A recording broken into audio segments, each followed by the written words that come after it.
this time around, the ball not swinging into the right hand and just angling away from the right.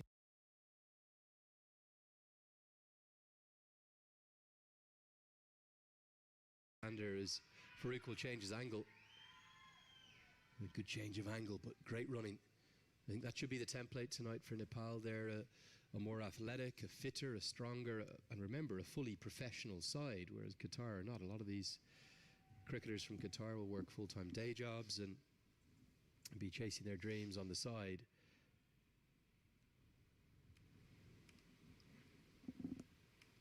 Ten runs off this over so far.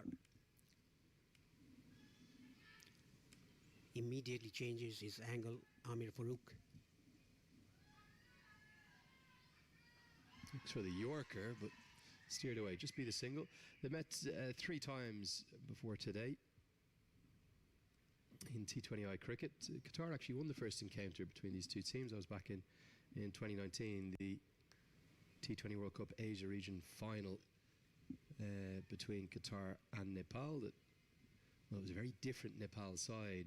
Paras Kadke, the captain, Gyanendra Malla, who's now the assistant coach, Sharad Vasakar, who was on duty commentating with us, Binod Bandari, Basanta Regmi, who was still playing then, Avanesh Bahara too.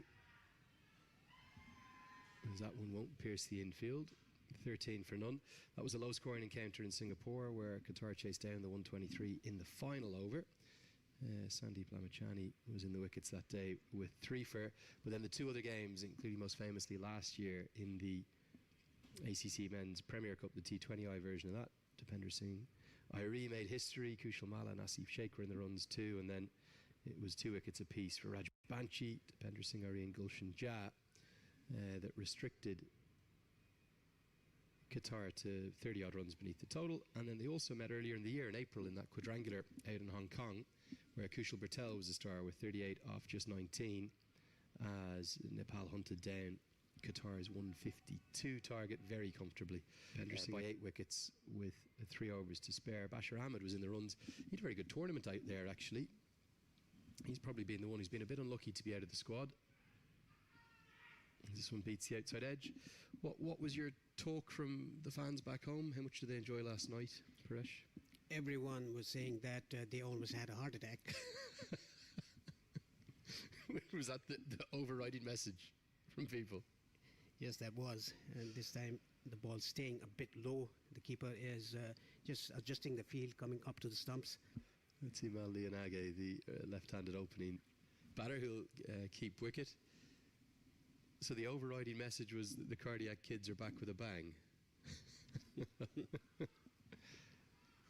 Chipped in the air, another sign of how slow the pitch is, and the throw goes to the wrong end. Bertel was slow off the mark, probably would have got home anyway, but again a good loud call, as I suspect Nepal are just going to try and run Qatar ragged in the field.